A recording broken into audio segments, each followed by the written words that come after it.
ایک مرتبہ ایک کمہار مٹی کے برتن بنا رہا تھا کہ اس کی بیوی اس کے پاس آئی اور خاموشی سے کھڑی ہو گئی، اپنے خاوند کو برتن بناتے دیکھنے لگی۔ تھوڑی دیر بعد کمہار کی نگاہ اپنی بیوی پر پڑی تو دیکھا کہ وہ بڑے غور سے اسے برتن بناتے دیکھ رہی ہے۔ کمہار نے اس کی طرف دیکھا تو اس سے پوچھا کہ کیا بات ہے؟ بیوی نے کہا، میں دیکھ رہی تھی کہ تم کیا بنا رہے ہو۔ کمہار نے کہا کہ میں چلم بنا رہا ہوں۔ بیوی نے کہا کہ چلم کیوں بنا رہے ہو؟ اس نے جواب دیا کہ چلم بہت بکے گی اور اس سے ہماری آمدنی میں اضافہ ہوگا۔ کمہار کی بیوی نے کہا کہ تم چلم کی جگہ صراحی کیوں نہیں بنا لیتے؟ کمہار نے پوچھا کہ وہ کیوں؟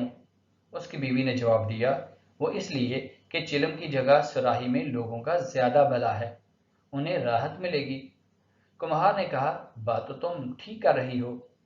اس نے اس چلم کی مٹی کو دوبارہ گوندا اور پھر اس سے صراحی بنانا شروع کر دی۔ جو ہی اس نے صراحی بنانا شروع کی تو اس مٹی سے آواز آئی کہ تم کیا بنا رہے ہو؟ کمہار نے کہا کہ میں صراحی بنا رہا ہوں۔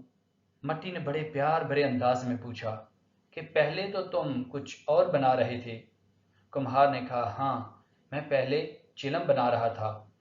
اس پر مٹی نے پوچھا کہ اب تم نے چلم کی جگہ صراحی کیوں بنانا شروع کی ہے؟ تو اس پر کمہار نے کہا کہ وہ اس لیے کہ اب میری سوچ بدل گئی ہے۔